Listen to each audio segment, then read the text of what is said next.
வேலணை முத்துமாரி அம்மன் கோயில், அந்த கோயிலுக்கு போயிட்டு இருக்கோம். இதை பாருங்க ஜானு பின்னாடி பாருங்க, உள்ள இருந்து ரிலீஸ் ஆகும் பாருங்க எப்படி அடிக்கிறது வெயில்.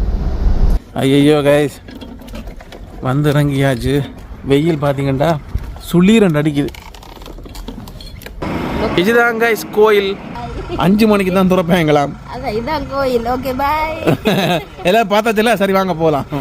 வந்தா காலையில் சாப்பிட இல்லை, பசிக்குது, அதான் கடைக்கு வந்திருக்கோம், ஏதாவது வாங்கலாம். ட்ரையாங்கிள் சூப்பர் மார்க்கெட் ஒரு ட்ரையாங்கிள் தான் இருக்குது, போய் பார்ப்போம்.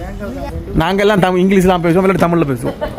ஃப்ரெஞ்சு, நாங்கள் ஃப்ரெஞ்சே இங்கிலீஷாக தாண்டா சொல்லுவோம்.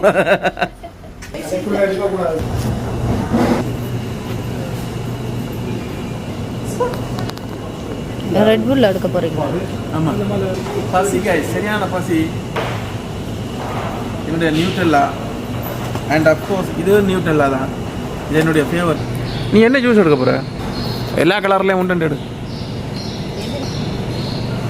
அல்லாட்டி 4-5 விதமாக ஒன்று எடுத்து மிக்ஸ் பண்ணி போட்டு குடிச்சுப்பார் எல்லாத்தையும். அரை மணி நேரம் கழித்து கோயில் திறந்துருச்சு. இந்த சுவரை பார்த்தோன்னே தெரியும் கோயில் தானண்டு. கைஸ் இங்கே பாருங்கள், கோயிலோட கதவு தான் இது. உங்களுக்கு நீங்கள் வந்து நாங்கள் எங்கே அது ஹோட்டலுக்கு சாப்பிட போகிறோமான்னு யோசிக்காதீங்க, கோயிலுக்கு தான் வந்திருக்கோம். இங்கே பாருங்கள், உள்ளே வந்தோன்னா நம்மால் தான் உட்காந்துருக்காரு விநாயகர், ஸ்ரீ விநாயகர். இதுதான் அம்மன் கோயில்.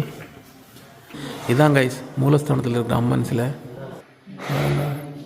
இங்கே பார்த்தீங்கன்னா ஒரு சிவலிங்கம் வச்சுருக்காங்க கைஸ். அங்கே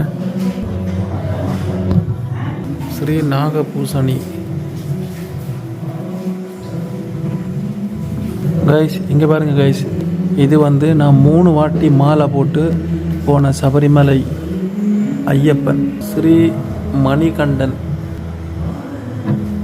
இங்கே பாருங்கள் கைஸ், இது வந்து ஐயனார்ன்னு தான் நினைக்கிறேன், கரெக்டாக தெரியல. ஸோ ஐயனார் சாமி மாதிரி தான் தெரியுது. உங்களுக்கு தெரிஞ்சால் கமெண்ட்ஸ் பண்ணுங்க. இது என்ன கைஸ்? ஜானு சுற்றிக்கிட்டே இருக்கா கைஸ். சனீஸ்வரன், சனீஸ்வரன் தானே இது? ஆமாம், இந்த சனீஸ்வரனை சுற்றிக்கிட்டே இருக்கா ஜானு. பாருங்கள், என்ன மேசராசிக்கு சனியை பிடிச்சிருந்தாமா? யார் மேசராசி? பிடிச்சது விடாதடி, எப்படி சுற்றினாலும் செருப்பு பிஞ்சிடும். நேரம் வந்து பார்த்தீங்கன்னாக்க சாயந்தரம் 6:50. வெயில் பாருங்கள் எப்படி இருக்குண்டு. இந்த பக்கம் பார்த்தீங்கன்னா வண்டி, ஏதோ ஒரு வண்டி ஆக்சிடென்ட் ஆகிடுச்சு போல இருக்கு. ஃபுல்லாக வண்டி ஃபுல்லாக உருகி போயிருக்கு பாருங்கள். போலீஸ் நிற்கிது பாருங்க.